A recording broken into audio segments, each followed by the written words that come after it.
Hello dear student, সামনেই মাধ্যমিক দেখতে দেখতে চলেই এসেছে 2026-এ। তাই এখানে ভূগোলের কিছু অত্যন্ত গুরুত্বপূর্ণ কিছু ম্যাপ পয়েন্টিং আমরা আলোচনা করব। এগুলো আসার অত্যন্ত চান্স বেশি আছে সেগুলো। তো চলো আলোচনা শুরু করা যাক। তো আমরা আলোচনাটা কী করব না কীভাবে করব, এখানে এই সূচিপত্রের মাধ্যমে সেটা দেওয়া আছে। প্রশাসনিক বিভাগ, ভূপ্রকৃতি, জলসম্পদ, জলবায়ু, ঠিক আছে, পরিবহন, যোগাযোগ ব্যবস্থা, জনসংখ্যা, এগুলো সব আমরা আলোচনা করব। চলো আমরা আলোচনা শুরু করা যাক। প্রথমেই আছে আমাদের কি আছে না প্রশাসনিক বিভাগ। প্রশাসনিক বিভাগে প্রথমেই আছে আমাদের ইন্দিরা পয়েন্ট। এই ইন্দিরা পয়েন্টটা সাধারণত কোথায়? ঠিক আছে, বলা হয় ভারতের দক্ষিণতম বিন্দু হচ্ছে কি না ইন্দিরা পয়েন্ট। তাহলে ইন্দিরা পয়েন্টটা কোথায় হওয়া উচিত? না সাধারণত এই জায়গাটায় হওয়া উচিত। ঠিক আছে, তো আমরা ইন্দিরা পয়েন্ট একটা অ্যারো দিয়ে দেখিয়ে দিচ্ছি, এই যে এখানে হচ্ছে ইন্দিরা পয়েন্ট। ঠিক আছে, তো পরবর্তীকালে এরপরে আসবে আমরা কি না পশ্চিমবঙ্গের রাজধানী। পশ্চিমবঙ্গের রাজধানী সাধারণত কোথায়? না পশ্চিমবঙ্গের রাজধানী কোথায়? না কলকাতা। কলকাতাটা কোথায়? না এরকম জায়গায় কলকাতা হবে। ঠিক আছে, তো আমরা সেটা কলকাতাটাকে আমরা এটা দিয়ে দেখিয়ে দিলাম। ঠিক আছে, এটা হচ্ছে কলকাতা। তারপরে আছে কি না 10 ডিগ্রি চ্যানেল। ঠিক আছে, এই 10 ডিগ্রি চ্যানেলটা কোথায়? না এখানে হচ্ছে 10 ডিগ্রি চ্যানেল। 10 ডিগ্রি চ্যানেলটাকে আমরা দিয়ে দেখিয়ে দিচ্ছি। এটা হচ্ছে 10 ডিগ্রি চ্যানেল। দুই রাজ্যের এক রাজধানী। ঠিক আছে, কোন দুটা রাজ্য? তাহলে এখানে আমাদেরকে জানতে হবে আগে যে দুটাই রাজ্য, তার একটা রাজধানী। একটা হচ্ছে পাঞ্জাব আর একটা হচ্ছে হরিয়ানা। এই পাঞ্জাব এবং হরিয়ানার মাঝখানে হচ্ছে একটা রাজধানী আছে, যার নাম কি? যার নাম হচ্ছে চণ্ডীগড়। ঠিক আছে, এই দুই রাজ্যের রাজধানী। তো সেই দুই রাজ্যের রাজধানীটা কোথায় আছে আমাদের? চণ্ডীগড়টা না এরকম জায়গায়। এটা হচ্ছে দুই রাজ্যের রাজধানী কোথায়? না আমাদের চণ্ডীগড়। এরপরে আমাদের ভারতবর্ষের কি আছে না হাইটেক সিটি। হাইটেক সিটি হচ্ছে কোথায়? না আমাদের হচ্ছে কোথায় অবস্থিত? হাইটেক সিটির নামটা কি? হায়দ্রাবাদ। হায়দ্রাবাদ কোথায়? না তেলেঙ্গানা রাজ্যে অবস্থিত। তেলেঙ্গানা কোথায় আছে? না এরকম জায়গায় হবে কি না আমাদের হায়দ্রাবাদ। ঠিক আছে, এই হচ্ছে আমাদের হায়দ্রাবাদ। ঠিক আছে, চলো পরের স্লাইডে যাওয়া যাক, দেখা যাক কি আলোচনা কি আছে। এরপরে আছে আমাদের আরাবল্লী পর্বত। আরাবল্লী পর্বত সাধারণত কোথায় আছে? না আমরাই কিছুদিন আগেই খবর এসেছিল আরাবল্লী নিয়ে। সেই আরাবল্লী পর্বত কোথায়? না আমাদের রাজস্থান মরুভূমিকে সেখানে কি করে রেখেছে? ঘিরে রেখেছে। এটা হচ্ছে আমাদের আরাবল্লী পর্বত। এটা হচ্ছে আমাদের আরাবল্লী পর্বত। তারপরেই আসছে আমাদের কি না বিন্ধ্য পর্বত। বিন্ধ্য পর্বতটা কোথায় আছে? না বিন্ধ্য পর্বত ঠিক এরকম জায়গায় অবস্থিত। আমরা ইতিহাসেও পড়েছি যে বিন্ধ্যাচল, যেখানে এখানে আর্যাবর্ত এবং দাক্ষিণাত্যকে আলাদা করে রেখেছিল।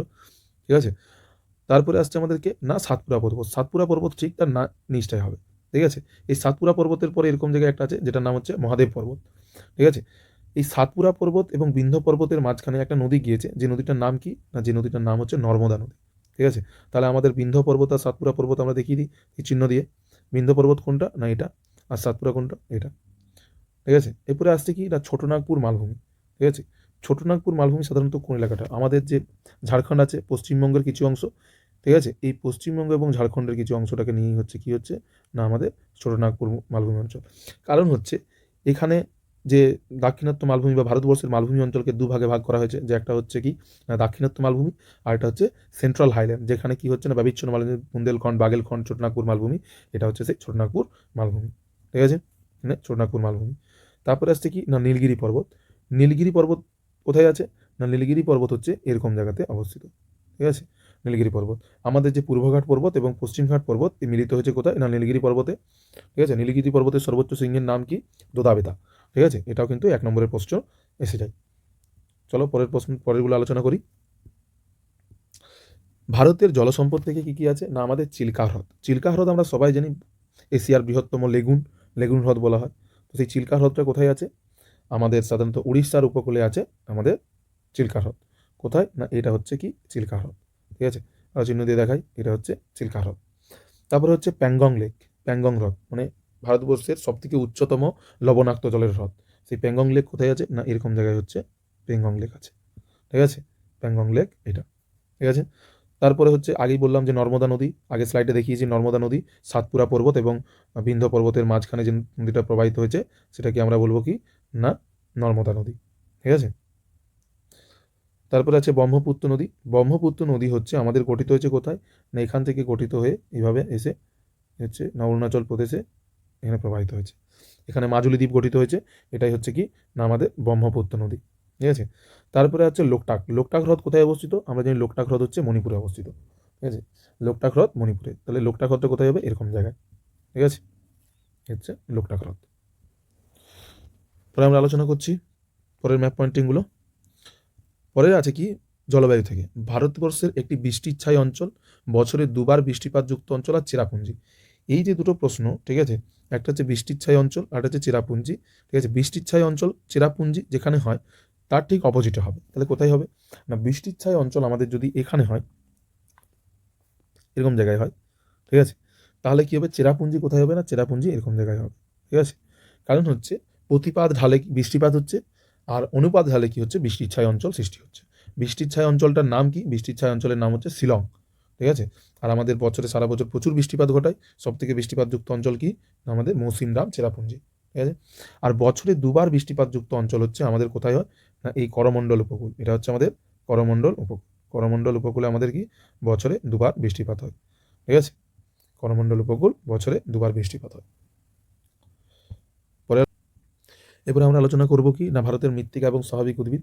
রেগুর মৃত্তিকা, রেগুর মৃত্তিকা সাধারণত কোথায় পাওয়া যায়, দেখতে পাওয়া যায় সব থেকে বেশি যে কর্ণাটক এবং মহারাষ্ট্র, এই অঞ্চলগুলায়, এই অঞ্চলটাই হচ্ছে আমাদের কি হয় না, রেগুর মৃত্তিকা দেখতে পাওয়া যায়, ঠিক আছে। এটা হচ্ছে রেগুর মৃত্তিকা দেখতে পাওয়া যায়, রেগুর মৃত্তিকা। উপকূলের লবণাক্ত মৃত্তিকা, উপকূলের লবণাক্ত মৃত্তিকা সাধারণত কোন কোন জায়গায় দেখতে পাওয়া যায়, একটা হচ্ছে এরকম জায়গায় উপকূলের লবণাক্ত মৃত্তিকা দেখতে পাওয়া যায়, আর এখানে উপকূলের লবণাক্ত মৃত্তিকা আমাদের দেখতে পাওয়া যায়। এটাই হচ্ছে কি না, উপকূলের লবণাক্ত মৃত্তিকা অঞ্চল, ঠিক আছে। চিহ্ন দিয়ে দেখিয়ে দিচ্ছি এই দুটো, ঠিক আছে। তারপরে হচ্ছে ভারতের জেরোফাইট উদ্ভিদ। আচ্ছা, জেরোফাইট উদ্ভিদ সাধারণত কোনগুলা, যে পাবলা কাঁটা জাতীয় উদ্ভিদ, যেগুলো আমি বলেছিলাম শর্ট কোশ্চেন আলোচনা করেছিলাম, ঠিক আছে। জেরোফাইট উদ্ভিদ হচ্ছে যেগুলো সাধারণত পাতা জলের অভাবে পাতাগুলো কাঁটায় পরিণত হয়, ঠিক আছে, যেখানে জল পাওয়া যায় না, তাহলে সেটা সাধারণত কোথায় হতে পারে, মরুভূমিতে। তাহলে জেরোফাইট উদ্ভিদ কোথায় জন্মায় না, মরুভূমিতে জন্মায়, ঠিক আছে। এখানে জেরোফাইট উদ্ভিদ জন্মায়, ঠিক আছে, জেরোফাইট উদ্ভিদ অঞ্চল। আর ম্যানগ্রোভ অরণ্য, আমরা সবাই জানি ম্যানগ্রোভ অরণ্য আমাদের সুন্দরবন পশ্চিমবঙ্গের পাশে আছে, সেই সুন্দরবন অঞ্চলে কি হয় না, ম্যানগ্রোভ অরণ্য দেখতে পাওয়া যায় এখানে, ঠিক আছে, ম্যানগ্রোভ অরণ্য। পরের আলোচনা করি, ভারতের একটি মিলেট উৎপাদক অঞ্চল। আচ্ছা, মিলেট শস্য কি কি, মিলেট হচ্ছে জোয়ার, বাজরা এবং রাগি। এই জোয়ার, বাজরা, রাগি সাধারণত অনেকটা অঞ্চল জুড়ে যদি হয়ে থাকে, সাধারণত যে অঞ্চলটায় বেশি হয় সেটা হচ্ছে আমাদের কি মহারাষ্ট্র, ঠিক আছে, হরিয়ানা, পাঞ্জাব আর উত্তরপ্রদেশের কিছু অংশ নিয়ে কি হয় না, আমাদের এই মিলেট জাতীয় শস্য কি হয়, উৎপন্ন হয়ে থাকে, ঠিক আছে। তারপরে হচ্ছে একটি কফি উৎপাদক অঞ্চল, ঠিক আছে। কফি উৎপাদক অঞ্চল, কফি সাধারণত দুটো জায়গায় বেশি উৎপন্ন হয়, একটা হচ্ছে মহারাষ্ট্রের কাছাকাছি অঞ্চলে, এই জায়গাটায় কফি উৎপাদিত হয়, ঠিক আছে। আর একটা হয় হচ্ছে এই কেরালা, এই অঞ্চলটা, কর্ণাটক আর কেরালা, এই অঞ্চলটাই কফি উৎপাদক অঞ্চল। তো আমাদের এখানে দুটো কফি উৎপাদক অঞ্চল আমি দেখিয়েছি, ঠিক আছে। এই কফি উৎপাদক অঞ্চল, ঠিক আছে। তারপরে গম উৎপাদক অঞ্চল, গম উৎপাদক অঞ্চলের ক্ষেত্রে আমি দেখাতে পারি, এরপরে কি হয় না, গম উৎপাদক অঞ্চল, ওটা আমি মুছে দিলাম, ঠিক আছে।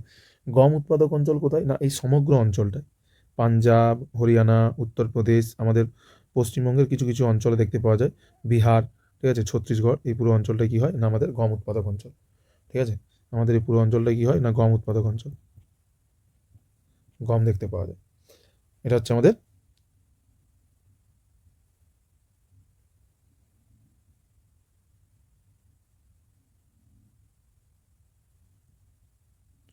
সরি, এটা নয়,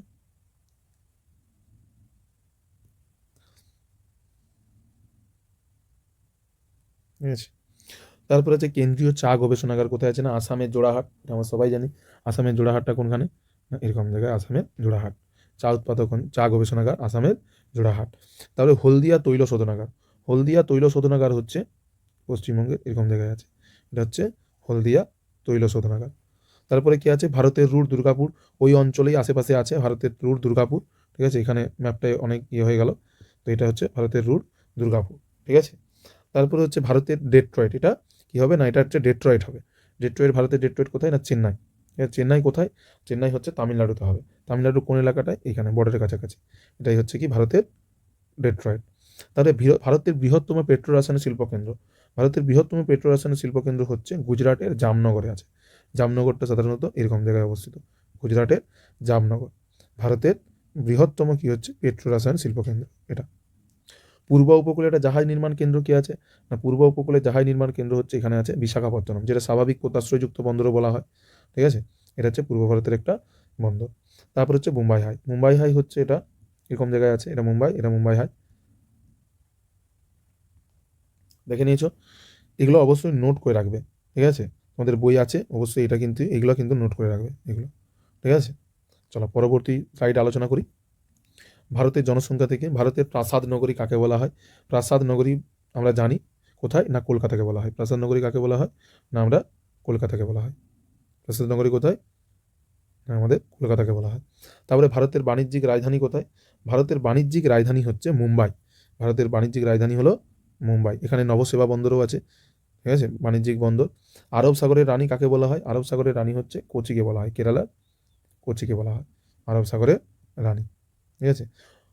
তারপরে কি আছে, না অতি বিরল জনঘনত্বপূর্ণ রাজ্য। অতি বিরল মানে জনঘনত্বপূর্ণ নাই, মানে খুবই জনঘনত্ব কম, সেই রাজ্যটা হচ্ছে আমাদের কি, অরুণাচল প্রদেশ। অরুণাচল প্রদেশে কতজন বাস করে? 17 জন প্রতি বর্গ কিমিতে, ঠিক আছে? প্রতি স্কোয়ার কিলোমিটারে কতজন বাস করে? 17 জন। তারপরে কমলা লেবুর শহর কাকে বলা হয়? কমলা লেবুর শহর এখানে বলা হয় নাগপুরকে বলা হয়, নাগপুর। পরের আলোচনা করছি পূর্ব উপকূলের এটি স্বাভাবিক বন্দর। পূর্ব উপকূলে স্বাভাবিক বন্দর একটু আগেই বললাম আমি, ঠিক আছে, বিশাখাপত্তনম পূর্ব উপকূলের একটা স্বাভাবিক বন্দর। ভারতের করমুক্ত বন্দর কোথায়? করমুক্ত বন্দর হচ্ছে আমাদের কান্দালা, ঠিক আছে? করমুক্ত বন্দর কোথায়? আমাদের কান্দালা। কান্দালা বন্দরটা কোথায় আমাদের? এই যে এটা হচ্ছে কান্দালা, হাতের করমুক্ত বন্দর। তারপরে হচ্ছে সোনালী চতুর্ভুজ। সোনালী চতুর্ভুজ আমি দেখাচ্ছি, ঠিক আছে? নবসেবাটা দেখিয়ে দিই তার আগে। নবসেবাটা হলো এই যে এখানে মুম্বাইটাকে নবসেবা বা জওহরলাল নেহরু বন্দর ফার্স্ট হাইটেক, ঠিক আছে? ফার্স্ট হচ্ছে হাইটেক বন্দর হচ্ছে আমাদের নবসেবা বা জওহরলাল নেহরু বন্দর। এরপরে আসবো আমরা কি, না সোনালী চতুর্ভুজ। সোনালী চতুর্ভুজ তিনটা জায়গাকে নিয়ে, চারটা মেট্রো সিটিকে নিয়ে, মহানগরকে নিয়ে গড়ে উঠেছে। একটা হচ্ছে কলকাতা, ঠিক আছে, যেটা এখানে অবস্থিত, ঠিক আছে, যেটা আছে কি, না এটা অবস্থিত কলকাতা। তারপরে আছে দিল্লি, ঠিক আছে? তারপরে আছে হচ্ছে কি, না আমাদের চেন্নাই, ঠিক আছে? তারপরে আছে মুম্বাই, ঠিক আছে? যেটা আমি 2 নম্বরের প্রশ্নে খুব ভালোভাবে আলোচনা করেছি, ঠিক আছে? এটা হচ্ছে কি, এই যে এইভাবে 4টা শহরকে সড়ক পথের মাধ্যমে, ঠিক আছে, এটা সমুদ্রের উপর দিয়ে টানা হয়ে গেল, এভাবে হবে না, ঠিক আছে?